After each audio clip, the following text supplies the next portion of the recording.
Hello, my name's Emma, and today we're going to learn about pinnacle rearrangements. Let's talk about the mechanism.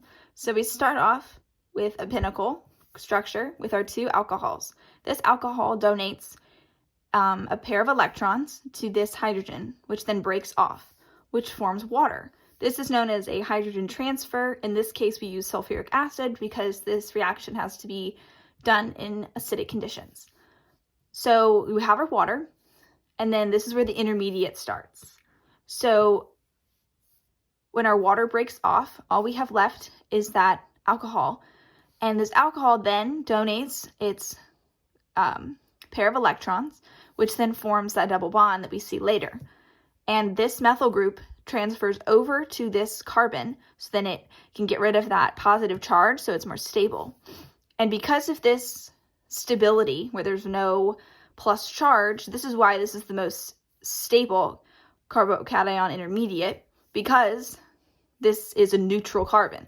So then here, the water from before attacks our alcohol, getting rid of that hydrogen, which is also known as a hydrogen transfer like before.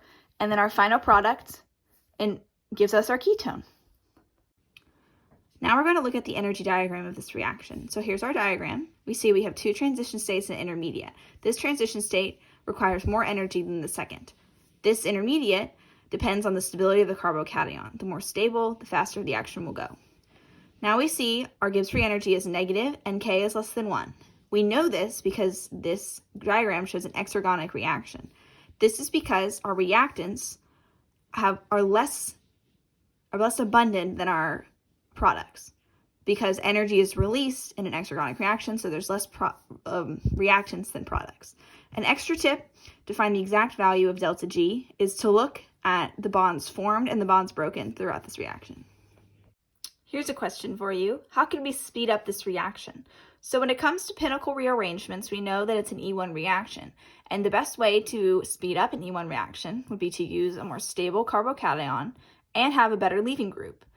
But of these two, they both work very well, but the best choice would be the stable carbocation to speed up this reaction. So the more stable the carbocation intermediate is, the faster the reaction. Now that we've learned all about pinnacle rearrangements, let's talk about how it might be used in research. So the mechanistic insights into chiral phosphoric acid catalyzed asymmetric pinnacle rearrangements was a study done in 2018 to investigate the mechanisms and origins of stereoselectivity and a catalytic endoselective pinnacle rearrangement. So these researchers used 4 different conformation structures and saw how they differed in their stereoselectivity in a pinnacle reaction. So they found that TSA was their first structure, had the lowest energy. And this was due to their stereoselectivity. So a certain structure, certain hydrogen bonds, secondary hydrogen bond that can be seen in the structures here. So if you see, here's TSA, and see how it has the lowest. So it has 0 kilocalories per mole compared to B, compared to C. See, it has the lowest energy. Here's the citation if you want to learn more.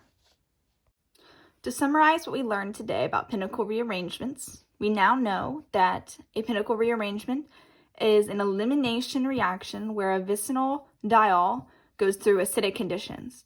So unlike your typical E1, where just an alkene is produced, not just an alkene, but in here we have a ketone or aldehyde goes through. And remember, this reaction occurs via carbocation intermediate.